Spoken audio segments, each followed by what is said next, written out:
Hello students, कैसे हैं आप सब। आशा करती हूँ आप बहुत ही अच्छे होंगे। और मैं मीता सिंह, रुचि क्लासेस 71 में आपका फिर से बहुत बहुत स्वागत है। तो देखिए, जैसा हम अपना संविधान कर रहे थे, संविधान पे मैंने आपको काफी क्लासेस दी हैं। अगर आपने नहीं देखी तो प्लीज देख लीजिएगा। यूपी टेट, सुपर टेट, जैसे आपको पता है जिस एग्जाम में भी हमारी जीके जीएस आती है, संविधान से हमारे बहुत सारे क्वेश्चन बनते हैं। तो आज मैं आपके लिए लेके आई हूँ अनुसूचियां। ये भी हमारा बहुत ही मोस्ट इम्पोर्टेंट टॉपिक है। तो चलिए देख लेते हैं, आइए अनुसूचियों के बारे में। देखिए, अनुसूचियां, संविधान में हमारी अनुसूचियां कितनी है। देखिए, अनुसूचियां पहले हमारी 8 अनुसूचियां थी, लेकिन अब हमारी कितनी अनुसूचियां हैं, 12। यानी कि मूल संविधान की जब मैं बात करूं तब 8 थी, लेकिन अब कितनी है, 12। तो 12 कौन कौन सी है और उसमें क्या क्या लिखा है उसके बारे में आज हम जानेंगे। पहले मैं आपसे बात करूंगी यहाँ पर प्रथम अनुसूची की। प्रथम अनुसूची में क्या कहा गया है, राज्यों तथा केंद्र शासित प्रदेशों के नाम व क्षेत्र। अब आपको इसमें क्या याद रखना है कि पहली अनुसूची के बारे में, पहली अनुसूची में किस बारे में बात हुई है, तो आपको याद रखना है नाम व क्षेत्र के बारे में। बस इतना ही याद रखेंगे। अब देखिए, नाम में क्षेत्र, तो आपको भी पता है किसके नाम में क्षेत्र, हमारे राज्य और केंद्र शासित प्रदेशों के नाम होंगे, क्योंकि हमारा किससे रिलेटेड है, संविधान इन्हीं से सबसे रिलेटेड है। तो क्या है, आपको सिर्फ ये याद रखना है प्रथम अनुसूची में हमारे क्या बताया गया है। तो प्रथम अनुसूची में जो हमारे बताया गया है वो बताया गया है नाम व क्षेत्र, किसके, राज्य में केंद्र शासित प्रदेशों के नाम और क्षेत्र के बारे में बात की गई है। चलिए अब आ जाते हैं सेकंड अनुसूची पे, यानी कि दूसरी अनुसूची में हमें क्या बताया गया है। दूसरी अनुसूची की बात करूं तो विभिन्न संवैधानिक पदाधिकारियों के वेतन भत्ते। आप सिर्फ याद रखेंगे वेतन भत्ते। वेतन भत्ते में किसके होंगे, संविधान में जिनका उल्लेख है, यानी कि विभिन्न संवैधानिक पदाधिकारियों जो हमारे इससे संविधान से रिलेटेड है उनके वेतन भत्ते होंगे। तो सिर्फ शॉर्ट में आप याद रख सकते हैं यहाँ पर, क्या शॉर्ट में क्या याद रख सकते हैं, सॉरी बार बार ना अटक रही हूँ मैं बोलते हैं। तो यहाँ पे क्या, वेतन और भत्ते। सेकंड अनुसूची में हमारे क्या है, सिर्फ वेतन और भत्ते हैं। थर्ड की अगर मैं आपसे बात करूं तीसरी अनुसूची की, तीसरी अनुसूची में हमें क्या दिया गया है, तो तीसरी अनुसूची में हमें दिया गया है विभिन्न संवैधानिक पदाधिकारियों की शपथ। शपथ तीसरी में क्या बात की गई है, शपथ की। देखिए, पहली में क्या बात की गई है, याद रखने का तरीका क्या है। पहली में नाम में क्षेत्र, किसके नाम में क्षेत्र, राज्य और हमारे केंद्र शासित प्रदेशों के नाम और क्षेत्र। सेकंड की अगर आपसे बात की जाए, सेकंड में मैंने आपको बताया वेतन और भत्ते के बारे में बात हुई है कि कितना वेतन, किसको कितना वेतन दिया जाएगा, इसके बारे में हमें बताया गया। थर्ड नंबर की अगर मैं आपसे बात करूं तीसरी अनुसूची में किसके बारे में बात की, तो तीसरे में बात की गई है हमारी शपथ के बारे में। आपको पता है जैसे भी कोई भी पद, किसी कोई भी पद ग्रहण किया जाता है, राष्ट्रपति, उपराष्ट्रपति या प्रधानमंत्री, सबसे पहले वो क्या लेते हैं, शपथ लेते हैं। तो तीसरी में हमें शपथ के बारे में बताया। यही पर एक बात और है, देखिए तीसरी मैंने आपको क्या बताया, संवैधानिक पदाधिकारियों की शपथ, यानी कि इसमें सब आने चाहिए, लेकिन इसमें 3 नहीं आते। कौन से नहीं आते, ये इंपोर्टेंट है हमारे, यही से हमारा क्वेश्चन बन जाता है कि देखिए किसी शब्द का उल्लेख नहीं है।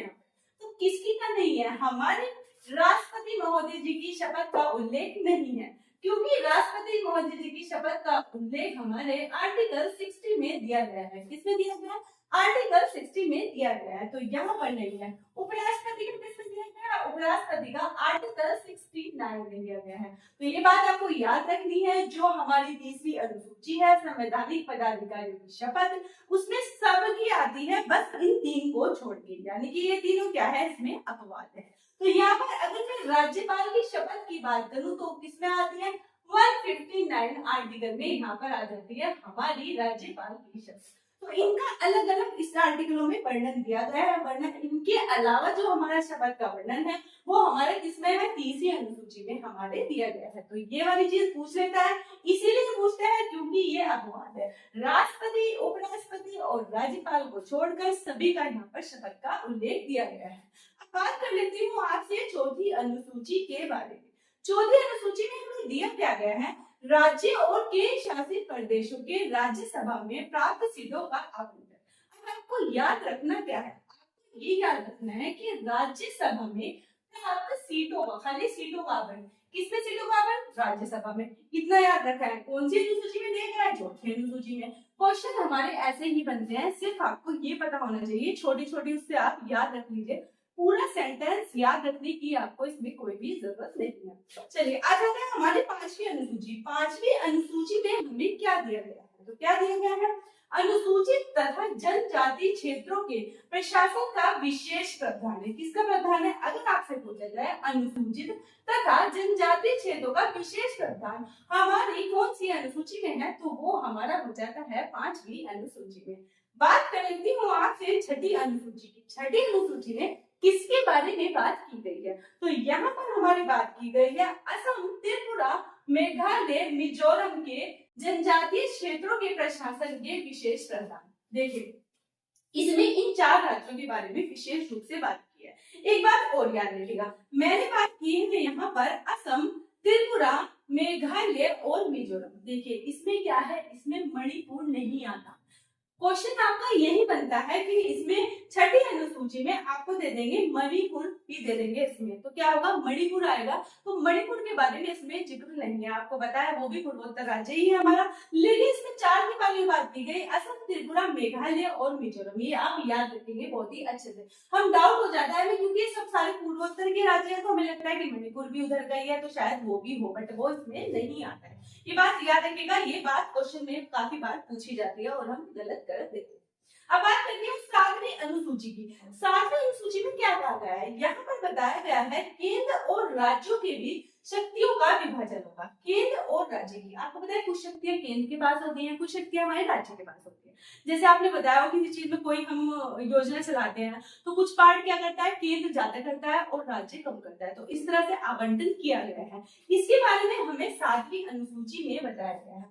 और एक होता है आर्टिकल, ये अनुसूची हमारे कौन से आर्टिकल में बताई गई है? ये वाला क्वेश्चन भी बहुत है।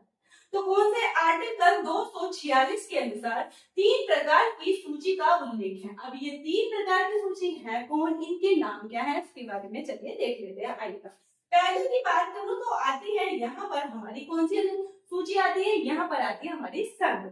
यहाँ पर संघ सूची आती है। देखिए संघ सूची में पहले संघ सूची आ गई और इसमें पूछा जाता है विषय के बारे में। विषय भी कैसे कि जब ये पहले इसमें विषय कितने थे और अब कितने विषय हैं। तो देखिए अगर आपसे पूछे क्वेश्चन में कि पहले विषय कितने थे, संघ सूची में पहले जो विषय थे वो 97 थे, यानी कि 97 विषय थे। लेकिन जो वर्तमान में है, वर्तमान में यहाँ पर 100 विषय है, यानी कि 100 है। पहले 97 थे, अभी 3 प्लस हो चुके हैं, यानी कि 100 है। राज्य सूची की हम बात करूं तो राज्य सूची में जो पहले विषय थे वो थे 66। 66 अब कितने हो गए? यहाँ पर हो गए 61, यानी कि यहाँ पर 5 कम हो गए हैं। इसमें क्या हो गया? प्लस हुए, इसमें माइनस हुए हैं। ये आपको बस याद रखना है कि अब कितने हैं, पहले कितने हैं, क्योंकि दोनों से ही क्वेश्चन यहाँ पर हमारे बनते हैं। थर्ड की अगर मैं बात करूं समीपवर्ती सूची, ठीक है, समवर्ती सूची। समवर्ती सूची में जो हमारे पहले विषय थे वो थे हमारे 47, लेकिन अब जो विषय है वो हमारे कितने हैं? 52।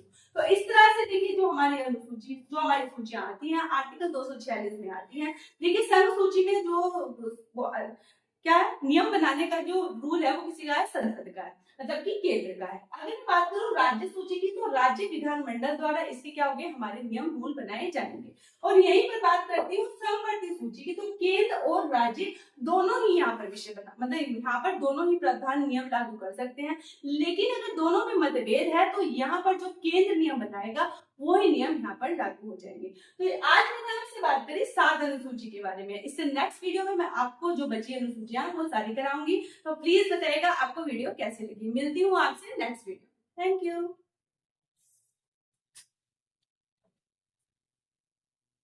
अवगतम